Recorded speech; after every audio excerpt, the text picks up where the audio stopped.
عليكم ورحمة الله وبركاته. قال النبي صلى الله عليه وسلم أنا خاتم النبيين لا نبي بعدي أو كما قال عليه الصلاة والسلام. النصیحہ قرآن و سنت اکیڈمی کی طرف سے آن لائن ختم نبوت کورس کی 20ویں نشست ہے. محترم سامعین، گزشتہ اسباق اور نشستوں میں ہم نے چند جھوٹے مدعیان نبوت کا تذکرہ کیا تھا اور ان کے انجام کا بھی. چنانچہ آج کی نشست میں بھی ایک نبوت کے جھوٹے دعوے دار اسحاق اخرس کا ذکر اور اس کے انجام کا تذکرہ کریں گے. اسحاق اخرس تاریخ کے اندر اس کا بہت بڑا عجیب کارنامہ ہے. یہ شخص مغرب شمال افریقہ کا باشندہ تھا. خلیفہ ابو جعفر منصور کے زمانے میں سن 135 ہجری میں اصفہان میں ظاہر ہوا. اس شخص کے دعوی نبوت کی بڑی عجیب داستان ہے کہ اول تو اس نے آسمانی صحائف یعنی قرآن مجید، تورات، زبور اور انجیل کی تعلیم حاصل کی. پھر اس کے بعد تمام رسمی علوم کی تکمیل کی. اس کے بعد ایک لمبے عرصے تک مختلف زبانیں سیکھتا رہا اور ان پر عبور حاصل کرتا رہا، اور اسی طرح مختلف قسم کی اداکاریوں اور شعبدہ بازیوں میں بھی مہارت اور کمال پیدا کر لیا. الغرض ہر طرح سے باکمال اور مہارت سے لیس ہو کر یہ اصفہان آیا. اصفہان پہنچ کر ایک عربی مدرسے کے ایک تنگ و تاریک حجرے میں قیام کیا اور اپنی زبان پر ایسی خاموشی کی مہر لگائی کہ ہر شخص اس کو گونگا سمجھنے لگا. زبان سے کوئی جملہ تو کیا ایک حرف بھی ادا نہ کرتا، بس اشارے پر اکتفا کرتا رہا اور اتنی ثابت قدمی اور مستقل مزاجی سے یہ کام کیا کہ اسی مصنوعی گونگے پن کے اندر 10 سال گزار دیے. اب ہر شخص اس کو گونگا ہی سمجھتا، اسی وجہ سے اس کا نام اخرس پڑ گیا. اخرس عربی میں گونگے کو کہا جاتا ہے. 10 سال اتنا صبر اور مشقت کر لینے کے بعد آخر وہ وقت آ گیا کہ جس کا اس کو انتظار تھا، یعنی دعوی نبوت کرنے کا. اب اس نے انتہائی رازداری اور مہارت سے ایک ایسا تیل یعنی روغن تیار کر لیا کہ اگر کوئی شخص اس روغن کو اپنے منہ پر مل لے تو اس کے چہرے پر اتنا حسن اور نور نظر آنے لگ جائے کہ کوئی بھی اس کو دیکھنے کی تاب نہ لا سکے. اسی طرح اس نے خاص قسم کی 2 شمعیں بھی تیار کر لی. اب ایک دفعہ رات کے وقت جب کہ لوگ اپنی نیند غفلت میں سو رہے تھے، اس نے وہ تیل اپنے منہ پر ملا اور دونوں شمعیں روشن کر دیں. ان شمعوں کی روشنی میں چہرہ ایسا چمکدار ہوا کہ لوگوں کی آنکھیں خیرہ ہونے لگیں. اس کے بعد اس نے زور زور سے چیخنا چلانا شروع کر دیا. لوگ بھاگ کر اس کی طرف آئے. اس نے نماز کی نیت باندھ لی اور تلاوت میں مشغول ہو گیا اور ایسی خوش الہانی سے تلاوت کرنے لگا کہ بڑے بڑے قاری بھی عشش کر اٹھے. مدرسے کے طلباء اور اساتذہ نے جب دیکھا کہ گونگا آدمی جو ایک عرصے سے بالکل گونگا تھا اب یہ بول بھی رہا ہے اور ایسی خوش الہانی سے تلاوت کر رہا ہے اور مزید سونے پر سہاگا یہ کہ چہرہ ایسا چمک اور دمک رہا ہے کہ نگاہ نہیں ٹھہر سکتی، تو سخت حیران رہ گئے. بالخصوص مدرسے کے قاری صاحب، مدرس صاحب تو گویا بالکل فریفتہ اور خوش اعتقاد ہو گئے. اب اعتقاد کے ساتھ عرض کرنے لگے کہ کیا ہی اچھا ہو کہ شہر کے عامائدین اور معزز لوگوں کو بھی اللہ تعالیٰ کی اس قدرت کا مشاہدہ کروایا جائے. اگر آپ اجازت دیں تو ہم سب تک یہ پیغام پہنچا دیں اور سب اللہ تعالیٰ کی اس قدرت کا مشاہدہ کرنے کے لیے آ جائیں. چنانچہ کافی تعداد میں سردار اور معزز لوگ جمع ہو گئے اور کافی رش لگ گیا.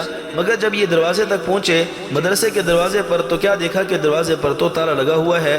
اسحاق اخرس اندر موجود ہے. باہر سے قاری صاحب نے اونچی آواز سے کہا، حضرت آپ کو اللہ کا واسطہ ہے دروازہ کھولیں اور اس خلق خدا کو اپنی ذات کے مشاہدے سے شرف فرمائیں. یہ سن کر اسحاق اخرس نے اونچی آواز سے تالے کو خطاب کر کے کہا کہ اے تالے کھل جا. چنانچہ تالا خود بخود کھل کر نیچے گر گیا اور اس تالے کی گرنے کی آواز تمام لوگوں نے سن لی تو ان کا اشتیاق مزید بڑھ گیا. اندر داخل ہوئے، انتہائی باادب ہو کر بیٹھ گئے اور عرض کرنے لگے کہ حضرت اس معاملے میں ذرا اس طرح سے پردہ اٹھائیں کہ اس معاملے کی حقیقت کیا ہے. اسحاق تو پہلے سے اس وقت کا منتظر تھا اور جس کے لیے اس نے 10 سال گزار دیے تھے، بڑی محنت مشقت کی تھی. نہایت ریاکارانہ لہجے میں بولا کہ 40 دن سے پہلے ہی کچھ فیضانات کے اثر نظر آ رہے تھے. اللہ تعالیٰ کی طرف سے ایسی علامتیں اور اثرات نظر آ رہے تھے. چنانچہ مجھ پر اللہ تعالیٰ نے اپنے فضل کے مخصوص ایسے اسرار اور رموز کھولے جو مجھ سے پہلے لاکھوں علماء پر نہیں کھل سکے. اتنا مختصر کہتا ہوں کہ آج رات 2 فرشتے حوض کوثر کا پانی لے کر میرے پاس آئے اور مجھے اس میں غسل دے کر کہنے لگے کہ السلام علیک یا نبی اللہ، یعنی اے اللہ کے نبی آپ پر سلامتی ہو. مجھے جواب میں تأمل ہوا اور میں گھبرایا کہ نہ جانے یہ کیسی آزمائش ہے. یہ ایک فرشتہ یوں بولنے لگا کہ یا نبی اللہ افتح فاکا، یعنی اے اللہ کے نبی اپنا منہ کھولیں. میں نے منہ کھولا تو فرشتے نے ایک سفید سی چیز میرے منہ میں رکھ دی جو شہد سے زیادہ میٹھی، برف سے زیادہ ٹھنڈی اور مشک سے زیادہ خوشبودار تھی. اس نعمت خداوندی کے حلق سے اترنا تھا کہ میری زبان کھل گئی اور پہلا کلمہ جو میرے منہ سے نکلا وہ یہ تھا، اشہد ان لا الہ الا اللہ و اشہد ان محمدا عبدہ و رسولہ. یہ سن کر فرشتوں نے کہا کہ محمد صلی اللہ علیہ وسلم کی طرح تم بھی اللہ کے رسول ہو۔ میں نے کہا میرے دوستو تم یہ کیسی عجیب بات کر رہے ہو، میں شرم اور ندامت سے ڈوبا جاتا ہوں، کیونکہ اللہ تعالیٰ نے حضور صلی اللہ علیہ وسلم کو آخری نبی بنا دیا ہے، وہ خاتم الانبیاء ہیں، تو اب میری نبوت کا کیا ماننا؟ فرشتوں نے کہا کہ یہ درست ہے کہ اگر محمد صلی اللہ علیہ وسلم کی نبوت مستقل حیثیت سے تھی تو تمہاری نبوت ذلی اور بروزی ہے۔ محترم سامعین، مرزا قادیانی نے بھی یہی دعویٰ کیا تھا کہ ابتدا میں کہ میری نبوت ذلی اور بروزی ہے۔ چنانچہ اس کے بعد اسحاق نے حاضرین سے کہا کہ جب فرشتوں نے مجھے ذلی اور بروزی نبوت کا منصب دیا، پھر میں نے انکار کیا اور اپنی معذوری ظاہر کرتے ہوئے کہا کہ میرے لیے نبوت کا دعویٰ بہت سی مشکلات لے کر آئے گا، کیونکہ معجزہ نہ ہونے کی وجہ سے کوئی بھی میری تصدیق نہیں کرے گا۔ فرشتوں نے کہا کہ وہ قادر مطلق اللہ تعالیٰ جس نے تمہیں گونگا پیدا کر کے پھر بولنے کی گویائی عطا کی اور پھر فصاحت و بلاغت سے سرفراز فرمایا، تو وہ خود لوگوں کے دلوں میں تمہاری تصدیق کا جذبہ بھی پیدا کر دے گا، یہاں تک کہ زمین آسمان تمہاری تصدیق کے لیے کھڑے ہو جائیں گے۔ لیکن میں نے ایسی نبوت قبول کرنے سے انکار کیا۔ جب میرا اصرار حد سے زیادہ بڑھ گیا تو فرشتے کہنے لگے کہ اچھا معجزات بھی لے لیجئے، جتنی آسمانی کتابیں انبیاء پر نازل ہوئی تھیں تمہیں ان سب کا علم دیا گیا، اس کے علاوہ کئی قسم کی زبانیں اور رسم الخط یعنی لکھنے کے طریقے بھی تمہیں دے دیے گئے۔ محترم سامعین، یہ تو آپ پہلے ہی سن چکے ہیں کہ یہ ساری زبانیں اور آسمانی کتابیں اس نے پہلے ہی سے پڑھ لی تھیں اور سیکھ لی تھیں۔ اس کے بعد فرشتے کہنے لگے کہ قرآن پڑھ کر سناؤ۔ میں نے جس ترتیب سے قرآن کا نزول ہوا پڑھ کر سنا دیا۔ انجیل بھی انہوں نے پڑھوائی تو میں نے وہ بھی سنا دی۔ پھر تورات اور زبور کا نمبر آیا اور تمام آسمانی صحیفے پڑھوائے جو میں نے ان کے نزول کی ترتیب کے مطابق سنا دیے۔ تمام آسمانی کتابوں کی قرأت سن کر فرشتوں نے اس کی تصدیق کی اور مجھ سے کہا قم فانذر الناس، کہ اب آپ کھڑے ہو جائیں اور لوگوں کو خبردار کریں، اللہ تعالیٰ کے عذاب سے ڈرائیں۔ یہ کہہ کر فرشتے غائب ہو گئے اور میں فوراً ذکر الہی میں مشغول ہو گیا۔ اسحاق مزید بولا، آج رات سے جن انوار و تجلیات کا میرے دل پر ہجوم ہے زبان اس کو بیان نہیں کر سکتی۔ الغرض اسحاق کی یہ تقریر سن کر عوام کا ایمان ڈگمگانے لگا اور ہزاروں لوگ اس کو نبی مان کر ایمان گنوا بیٹھے۔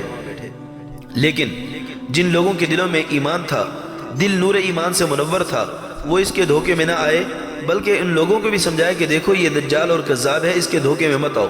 مگر لوگ اس کے دیوانہ وار معتقد ہونے لگے اور یہ سلسلہ اتنا بڑا کہ اس کی ایک بہت بڑی جمعیت اکٹھی ہو چکی تھی۔ اب جب اس کے پاس بہت بڑی طاقت اکٹھی ہو گئی تو ملک گیری یعنی ملک حاصل کرنے اور بادشاہت حاصل کرنے کی ہوس اور شوق اس کے دل میں چرانے لگا۔ چنانچہ یہ آگے بڑھا اور ابو جعفر منصور کی طرف سے مقرر کردہ بصرہ اور عمان کے عاملوں اور ان کے ماتحتوں کو اپنے زیر اثر کر کے حکومت پر قبضہ کر لیا۔ ادھر جب خلیفہ ابو جعفر منصور کو اس کی دعوی نبوت اور اس کے حالات کی اطلاع ملی تو اس نے چند لشکروں کو اس کی سرکوبی کے لیے روانہ کیا اور ان کے ساتھ بہت سخت مقابلہ اور خونریز جنگ ہوئی۔ بالآخر اسحاق اخرس ذلت کی موت مرا اور ابو جعفر کے عساکر کو فتح اور ظفر نصیب ہوئی۔ یوں ایک جھوٹے مدعی نبوت کا قصہ تمام ہوا اور بدستور ختم نبوت کا تاج میرے آقا مدنی صلی اللہ علیہ وسلم کے سر پر ہی جگمگاتا رہا اور قیامت تک جگمگاتا رہے گا انشاءاللہ۔ محترم سامعین، یہ تھا اسحاق اخرس کا حال۔ آئندہ نشست میں ہم 20ویں صدی کے جھوٹے مدعی نبوت اور کذاب یعنی مرزا قادیانی کے حوال کا مختصر تذکرہ کریں گے۔ دعا ہے اللہ رب العزت ہمیں عقیدہ ختم نبوت کو سمجھنے اور اس کو پھیلانے کی توفیق عطا فرمائے۔ السلام علیکم ورحمۃ اللہ وبرکاتہ۔